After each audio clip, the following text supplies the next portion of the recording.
السلام علیکم ورحمۃ اللہ وبرکاتہ۔ اگر آپ کی رزق کی تنگی ختم نہیں ہو رہی، کاروبار رکا ہوا ہے، نوکری نہیں مل رہی، تو آج آپ کو ایک ایسا عمل بتانے جا رہا ہوں جس نے ہزاروں لوگوں کی زندگی کو بدل دیا ہے۔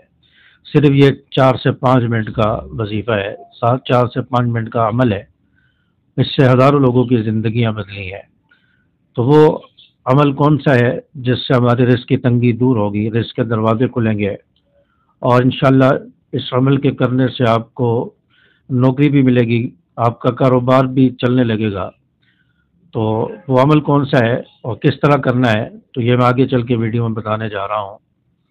دیکھیں، آپ نے عشاء کی نماز کے بعد یہ عمل کرنا ہے۔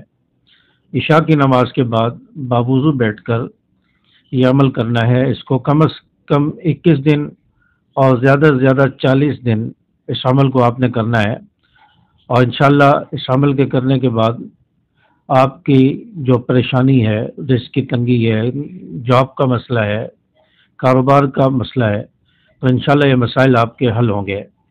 تو عشاء کی نماز کے بعد آپ باوضو بیٹھ کر اس عمل کو کریں گے۔ وہ عمل کیا ہے؟ سب سے پہلے آپ درود ابراہیمی 11 مرتبہ پڑھیں گے۔ درود ابراہیمی 11 مرتبہ پڑھنے کے بعد آپ پھر 100 مرتبہ یہ وظیفہ پڑھیں گے۔ وظیفہ کیا ہے؟ یا وہاب ارزقنی رزقا حلالا واسعا، یا وہاب ارزقنی رزقا حلالا واسعا۔ اور یہ 100 مرتبہ پڑھنے کے بعد پھر آخر میں آپ 11 مرتبہ درود شریف پڑھیں گے، درود ابراہیمی پڑھیں گے۔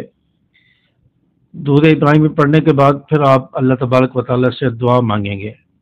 آپ خشوع اور خضوع سے، توجہ کے ساتھ اللہ تبارک و تعالیٰ سے رزق کی کشادگی کے لیے اور کاروبار کے چلنے کے لیے، برکت کے لیے اور رزق کی تنگی دور ہونے کے لیے آپ اللہ تعالیٰ سے خوب دعائیں مانگیں گے۔ تو 21 دن یہ عمل آپ کریں۔ اگر 21 دن میں آپ کو کوئی رزلٹ نظر نہیں آتا، کوئی نتیجہ نظر نہیں آتا، تو آپ پھر اس کو 40 دن تک کریں۔ تو انشاءاللہ ان 21 دن میں یا 40 دن میں آپ کو اس عمل سے فائدہ ہوگا، اور اللہ تبارک و تعالیٰ آپ کو کشادہ رزق عطا فرمائیں گے۔ کاروبار انشاءاللہ چلنے لگے گا، چمکنے لگے گا، اور اگر آپ بے روزگار ہیں تو آپ کو انشاءاللہ روزگار ملے گا۔ اور ساتھ ساتھ یہ عمل بھی آپ نے کرنا ہے کہ جب یہ عمل آپ کریں گے تو چند باتوں سے آپ نے پرہیز کرنا ہے، بچنا ہے۔ حرام نہیں کھانا، حرام رزق سے، حرام آمدنی سے آپ نے پرہیز کرنا ہے، اور خوب توجہ سے اللہ تبارک و تعالیٰ سے دعائیں مانگنی ہے، اور کسی کے ساتھ جھوٹ نہیں بولنا، فراڈ نہیں کرنا، کوئی غلط بیانی نہیں کرنی۔ تو ان چیزوں سے آپ نے بچنا ہے، گناہوں سے بچنے کی کوشش کرنی ہے۔ تو انشاءاللہ ان باتوں پر آپ عمل کریں گے اور ساتھ ساتھ یہ عمل اور وظیفہ بھی کریں گے، تو انشاءاللہ آپ کی زندگی بدلے گی، آپ کی تقدیر بدلے گی، اور انشاءاللہ اس سے آپ کو بہت زیادہ بینیفٹ حاصل ہوں گے۔ امید ہے کہ میری باتیں آپ کو سمجھ آئی ہوں گی۔ اس ویڈیو کو زیادہ سے زیادہ شیئر کیجیے، لائک کیجیے، چینل کو بھی سبسکرائب کر دیجیے۔ السلام علیکم ورحمۃ اللہ۔